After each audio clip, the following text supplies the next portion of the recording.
Thank you once again for making Locked On Cougars your first listen of the day. Appreciate all of your guys' support.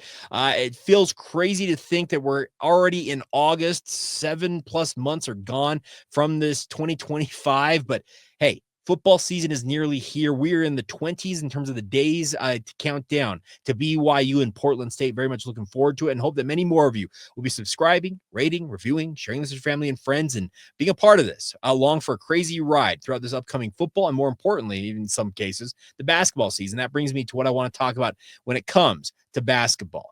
Robert Wright III got invited this week to a prestigious camp. It's the Chris Paul Elite Guard Camp, which has been taking place down in Las Vegas. It's wrapping up today. He has spent obviously a long time on campus being a Robert Wright III, working out with his teammates. But this is an opportunity, even though he may have been missing out on workouts with his teammates because they did have practices this week.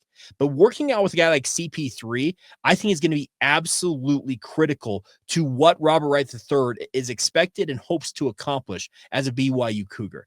It's no denying it that Robert Wright III is an undersized guard playing in maybe the best basketball league in the entire country. He is listed at 6'1". There's some people who think he might even be 5'11". Irregardless, and some of you are going to get mad at me for using that term, but it's my radio background. The situation is that if there is one person I feel like in the basketball world that can help Robert Wright III learn how to succeed as a smaller guard, especially a smaller point guard, whether it's the college or the professional level, there is nobody better, in my opinion, than Chris Paul. There's a reason why CP3 is going to play 21 seasons and counting in the NBA. Yes, I'm a Utah Jazz fan. I believe that Darren Williams was the better guard for a long stretch there, but CP3, for longevity of career, has absolutely knocked it out of the park. It's incredible to consider what his career has held and ultimately what he's been able to accomplish. But he has been undersized his entire career in the NBA, even in college. And I think he can help Robert Wright III understand what it's going to take to succeed and help BYU elevate itself in the Big 12 this season. There are ferocious defenses in the Big 12, and Robert Wright III knows about this because he played at Baylor last year. He's been in the Big 12. He knows what Houston can throw at him. He knows what his old team, speaking of Baylor, can do defensively with Scott Drew leading the way. He knows that teams are going to focus on him as the distributor to impact the ability for the ball to get to AJ Dybantsa, get it to Richie Saunders, the lob threat is Keba Keita, getting it to Kennard Davis Jr., Tyler Miras, whoever else on this roster for BYU. The situation is if you can shut down the initial actions of an offense, well, you've already got an advantage in terms of the style, play clock, and the like when it comes to basketball. And Robert Wright III has to be able to combat all of that. And I think Chris Paul is going to have a major impact on this. And it doesn't hurt at all that Chris Paul, has a pretty strong relationship with Kevin Young. They work together in Phoenix, and Chris Paul, from all reports, has been very eager to hop on phone calls, Zoom sessions, FaceTimes to talk with BYU recruits when Kevin Young's like, hey, you want to talk to CP3 about what I could do for your career?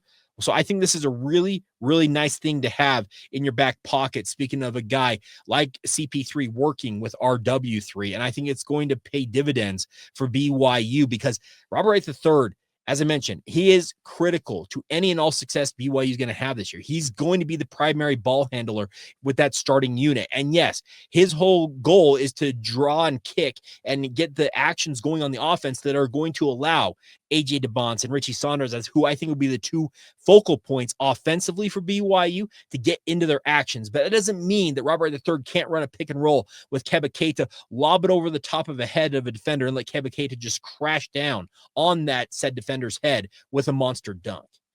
He also has to be able to show that he can shoot at a high level. And shooting as an undersized guard in this day and age of basketball, whether it's the college or the pro level, it's getting harder and harder because guess what? These athletes playing basketball are huge.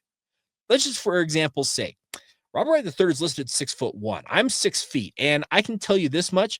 I am a pathetic excuse for an athlete, and I couldn't even dream of getting some of the shots off that guys like CP3 have been able to get off their entire career. And I think that CP3 can show Robert Wright, hey, this is what you need to do in this circumstance to be able to make sure you have an open look. Chris Paul has been a deadly mid-range shooter for a long chunk of his pro career, and it's been a differentiator for him. Even though he's an elite distributor, his ability to get his shot off, even as an undersized guard, is something that Robert Wright III also is going to want to master. So I think this invite, because I think it was limited to just 12 guys, 12 student athletes that were competing at the Chris Paul Elite Guard Camp. It's not like he invited everybody and anybody. It was a select group of individuals he brought to Las Vegas to work out with this. And I think that Kevin Young, in the relationship with CP3, I'm sure Kevin Young's telling CP3, hey, so Robert needs to work on this, and this. And CP3's take notes. Okay, we'll do that. We'll do that. I think it's a major thing to have a guy like Robert Wright III working with Chris Paul, because I think that tandem, it could pay dividends for BYU being even better than we expect them to be this season. AJ Dybantsa said it himself. The floor for this team, it's the Sweet 16. He said that with his own mouth. And there's a lot of people out there saying that BYU is a Final Four threat. They're a dark horse national title contender. Well, guess what?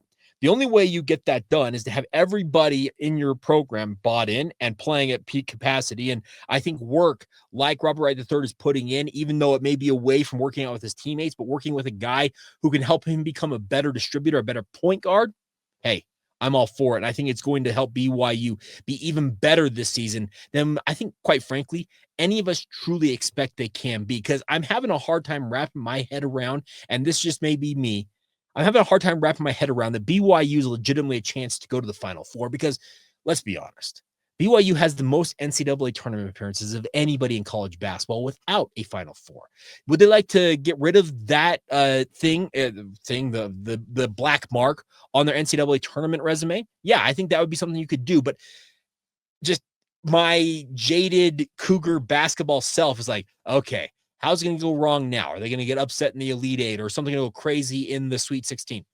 The whole focus right now is getting yourselves, speaking of BYU, on the same page right now, and just figure out what to do the rest of the time when you move on from that. And I appreciate the fact that Kevin Young understands the magnitude of what he's taking on here, because I don't think it's lost on him. It may be lost on me, and I'm like I said, I'm having a hard time wrapping my head around the fact that BYU is legitimately in the mix to go to a Final Four.